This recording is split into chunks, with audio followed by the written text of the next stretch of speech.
Hello viewers, இன்னைக்கு நம்ம பார்க்க போறது ஒன் பீஸ் எபிசோட் 495 பார்ட் 1.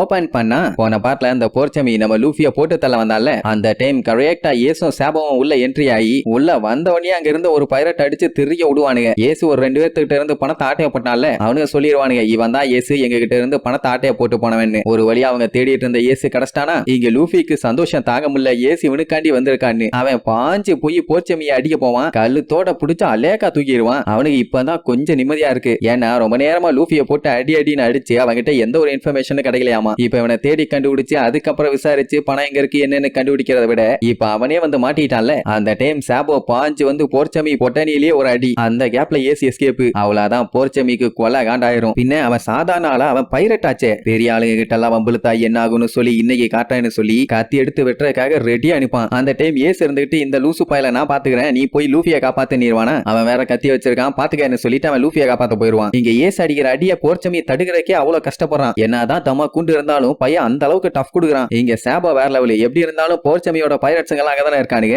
அவனுங்க எல்லாம் வெட்டி அவனை தடுக்க வருவாங்க. அவன் அசால்ட் அவனுகிட்ட இருந்து எஸ்கேப் ஆகி அவனுக்கு தீய ஆட்டைய போட்டு லூஃபியோட கட்டெல்லாம் ஊத்து விட்டு அவனை காப்பாத்திடுவான். சரி இனி கிளம்பலான்னு சொன்னா ஏசு வரமாட்டேன்பா. என்னன்னா நம்ம பையன் பழக்கமே யார் கூடயாச்சும் சண்டைன்னு இறங்கிட்டானா அந்த சண்டையை முழுசா முடிக்காம ரிட்டர்ன் ஆக மாட்டான். அதனால நான் இவனை காலி பண்ண போறேன், நீ கிளம்புமானா அது போர்ச்சமிக்கு இன்னும் அசிங்கமா போயிடும். பின்ன ஒரு பொடி பையன் இவ்வளவு பெரிய பைரட்டை அடிச்சு காலி பண்ண போறேன்னு சொன்னா அது கேவலம் தானே. சாபோ தெளிவா சொல்லிடுவான், அவனுக்கு எல்லாம் சிட்டில சுத்திட்டு இருக்க லோக்கல் ரவுடிய மாதிரி இல்ல, ரொம்ப ரொம்ப மோசமானவனுங்க, கேடு கட்டவனுங்க, அதனால வேண்டாம் வா போயிடலாம்பா. அவன் கேட்கற மாதிரி இல்ல. எங்க போர்ச்சமி இதுக்கு மேல விளையாண்டுட்டு இருக்காதீங்க, ஒழுங்கா எங்க பணத்தை எங்க கிட்டயே கொடுத்துருங்கன்னு மிரட்டுவான். இவன் கேட்டா மட்டும் அவன் கொடுத்துருவானா, போடா விளக்கண்ணேம்பா. தம்பி சொன்னா கேளு, அப்புறம் நீ தான் வருத்தப்படுவேன்னு கத்தி நீட்டினா அந்த கத்தியவே அடிச்சு தட்டி விடுவான். சோ இப்ப ஏசு அவன் கூட தன்னந்தனியா மோதறதுக்கு ரெடி ஆயிட்டான். சாபோக்கு அவன் ஃப்ரெண்ட தனியா விட்டுட்டு போறதுக்கு மனசு இல்ல. அதனால லூஃபி அங்க ஓரமா இறக்கி வச்சுட்டு அவனுமே அவன் கூட சண்டை போட வந்துருவான். இப்ப அந்த போர்ச்சமி வாயை வச்சுட்டு சும்மா இருக்க வேண்டியதானே, அதை விட்டுட்டு நீங்க மட்டும் என்னை அடிச்சு ஜெயிச்சிட்டீங்கன்னா நான் பைரட்டே இல்லடாமா, டேய் நீ எல்லாம் ஒரு பைரட்டாடா இருந்தா இப்பவே சோழிய முடிச்சிடறேன்னு 2 பேரும் பாஞ்சு வருவானுங்களா.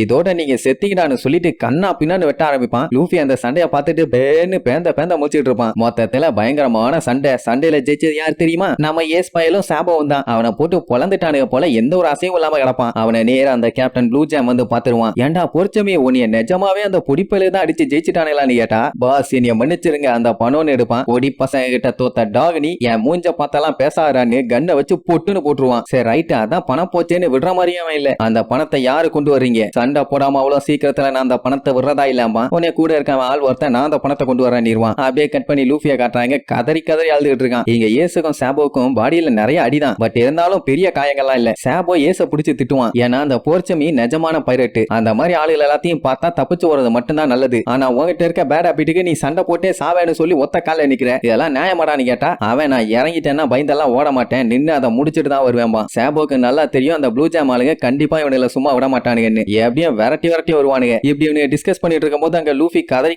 அழுதுட்டு இருப்பான். ஐயோ நான் செத்துருப்பேன்னு நினைச்சனே, நல்ல வேலை சாகாம போயிட்டேன்னு. உன்னை ஏசு காண்டாகி வாய முறா, எனக்கு இந்த மாதிரி அழுதுகிட்டு இருக்க கோழைகளை சுத்தமா பிடிக்காதுமான ஒரே செகண்ட்ல டப்புன்னு வாய முடிடுவான். அதுக்கப்புறம் தேங்க்யூ நீங்க வந்து ஹெல்ப் பண்ணலைன்னா நான் கண்டிப்பா செத்துருப்பேன்னு சொல்லி கதறி மறுபடி அழ ஆரம்பிச்சிருவான். உன்னை ஏசு அதான் உன்னை புடிச்சிட்டானுங்கல்ல, வாயை திறந்து உண்மையை சொல்ல வேண்டியதானே, ஏன்டா சொல்லாம அந்த அடி வாங்கிட்டு இருந்தான்னு கேட்டா, நான் சொல்லிட்டேன்னா நீ என் ஃப்ரெண்டா இருக்க மாட்டேன்னு கேஷுவலா சொல்லுவான். சொல்ல போனா ஏசு கூட ஃப்ரெண்ட் ஆகிறதுக்காக சாக கூட நம்ம பையன் தயாராயிட்டான். ஏசுக்கு ஒண்ணு மட்டும் புரியவே இல்ல, எதுக்குடா என் கூட ஃப்ரெண்ட் ஆகணும்னு இந்த அளவுக்கு வெறித்தனமா இருக்கிற, நான் உன்னை எத்தனை டைம் அடிச்சு வரட்டேன் அப்ப கூட உனக்கு புத்தி வரலையான்னு கேட்பான். அப்புறம் தான் நம்ம லூஃபி சொல்லுவான், அவனுக்கு நம்பிக்கை வைக்கிற அளவுக்கு இங்க யாருமே இல்ல, ஏன் அவனை நம்பியும் யாருமே இல்ல, இவனால அவனோட விண்டுமில் வில்லேஜுக்கு போக முடியாது. அந்த டாரன் கூட்டம் இருக்குல்ல, அவங்க எல்லாருமே மவுண்டன் பேண்டிட்ஸ்ங்க, அந்த திருட்டு பயலையும் புரியல. சோ ஏச ஃபாலோ பண்ணி அவன் கூட அவன் இல்லன்னா அவன் லோன்லியா ஃபீல் பண்றானாமா. தனியா இருந்து கஷ்டப்படுறதுக்கு இவன் கூட இப்படி வந்து அடிப்படுறது எவ்வளவோ மேலு, என்னால தனிமையோட வழியை தாங்க முடியலன்னு சொல்லி ஃபீல் பண்ணுவான். சரி உனக்கு பேரண்ட்ஸ் யாரும் இல்லையான்னு கேட்டா, எனக்கு தாத்தா மட்டும் தான் இருக்காங்க, என் அப்பா அம்மாவை நான் பார்த்தது இல்ல அப்படின்னு உடனே ஏசு திருப்பி கேட்பான். அப்ப என் கூட இருந்தாதான் நீ சேஃப்டியா ஃபீல் பண்றியான்னு கேட்டா, ஆமாமா. நான் இல்லாம உன்னால இருக்க முடியாதான்னு கேட்டா, ஆமாம்பா. அந்த டைம் ஏசுக்கு மத்தவங்க எல்லாம் இவனை கிண்டல் பண்ணாங்கல்ல, அந்த விஷயம் தான் ஞாபகத்துக்கு வரும். அதாவது கோல்டு ரோஜருக்கு பையன் இருந்தானா கண்டிப்பா அவன் டெவிலா தான் இருப்பான், அப்படி ஒருத்தன் இருக்கிறதுக்கு செத்து போறதே மேலுங்கிற மாதிரி சொல்லி கிண்டல் பண்ணிருப்பானுங்க. அந்த டைம் எல்லாம் நம்ம பையன் ரொம்ப ரொம்ப லோன்லியா தனிமையில ரொம்ப கஷ்டப்பட்டான். இப்ப லூஃபியா பார்த்தா அவனுக்கு அந்த நிலைமையில இருக்க மாதிரி தான் இருக்குது. ஆனா அதுக்காக எல்லாம் அவன் ஓகே எல்லாம் சொல்ல மாட்டான். எனக்கு இந்த மாதிரி ஒரு அழுகினி மூஞ்செல்லாம் தேவையில்லை, நீ ரொம்ப பயந்தாங்கொலின்னு சொல்லுவானா. அவன் நான் ஒன்னும் அழுகினி மூஞ்செல்லாம் இல்ல, ரொம்ப ஸ்ட்ராங்னு பில்டப் பண்ணுவான். டேய் நீ எல்லாம் ஸ்ட்ராங் கிடையாது, பொண்ணு மாதிரி அழுதுட்டு இருக்க, நீ வேஸ்ட் பீஸ்னு சொன்ன உடனே லூஃபிக்கு காண்டாயிரும். உடனே அவனை புடிச்சு கத்துவான், உனக்கு என்ன மண்டையில பாறாங்கல் வந்து விழுந்துருச்சா?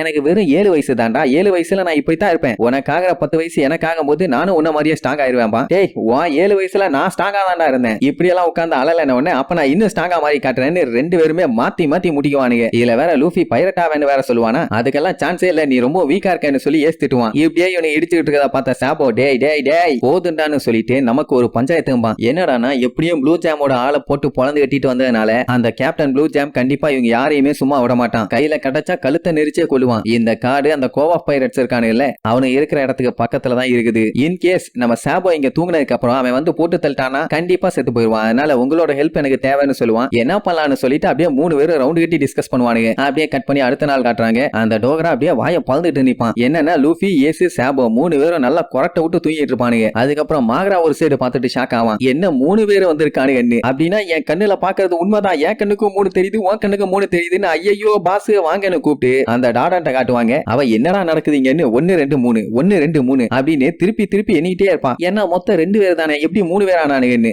ஏசு லூஃபி ஓகே, இவன் அவன் பூசா இருக்கான்னு கத்திட்டு இருப்பாளா. உடனே 3 பேரும் ஆளுக்கு ஒரு டைம் அப்படியே எந்திரிச்சு பார்த்துட்டு போத்துன்னு விழுந்துருவானுங்க. அப்புறம் அவனை எழுப்பி நீ யாரு என்னன்னு கேட்டவனே, நீங்க தான் டாடானா, உங்களை பத்தி கேள்விப்பட்டிருக்கேன், ரொம்ப தேங்க்ஸ்மா, என்ன பத்தி உனக்கு எப்பறா தெரியும், அண்ட் அது மட்டும் இல்லாம இங்க எல்லாம் வந்து தங்கணும்னு ஆசைப்படாத அப்படின்னு சொன்னவனே டர்ன்னு விடுவான். டேய் ஒருத்தி பேசிட்டு இருக்க, என்னடா டர்ரு புருன்னு சேர நவுத்திட்டு இருக்க, பிச்சு விடுவேன்பா. அவன் சிரிச்சுக்கிட்டே மறுபடியும் டர்ரும்பா. நீ அவனுக்கு கூட சேர்ந்திருக்கீன்னா கண்டிப்பா நீயுமே அவனுங்கள மாதிரி வெத்து வெட்டாதான் இருக்கணும், ஒழுங்கா இங்க இருந்து போயிரும்பா. உடனே அவன் நான் உங்களை பத்தி கேள்விப்பட்டிருக்கேன், நீங்க அதுக்கு மேல வெத்து வெட்டாமே உண்மையாம்பா. அத்தனை பேரும் பொத்துன்னு விழுந்துருவானுங்க. அவ கடுப்பாயி தம்பி தப்பா இன்ஃபர்மேஷனை கேதர் பண்ணிட்டு வந்திருக்க, ஆல்ரெடி 2 எருமைகளை வச்சு மேய்க்க முடியல, இல்ல நீ வேற புது எருமையா வந்து சேர்ந்திருக்க, அதனால ஒழுங்கா இங்க இருந்து போயிரும்பாளா. அவன் அப்பவும் விடாம எனக்கு தெரியும் நீ ஒரு வெட்டு கிளட்டி கேட்டுன்னு, என்னெல்லாம் அதை பண்ணி இதை பண்ணுன்னு உன்னால சொல்ல முடியாதுன்னு சொல்லி இழிச்சுக்கிட்டே பேசுவான். உடனே அவளுக்கு பயங்கரமா காண்டாவும் 2 பேரும் மாத்தி குறுன்னு இழுக்குடுவாங்க. அவளுக்கு இப்ப என்ன பண்றதுன்னு தெரியல. ஏன்னா இவனுகிட்ட பேசினா பிபி பிரஷர் எல்லாம் ஏறி பட்டுன்னு மண்டை வெடிச்சு புட்டுன்னு போயிருவா போல. அதனால வேற வழி இல்லாம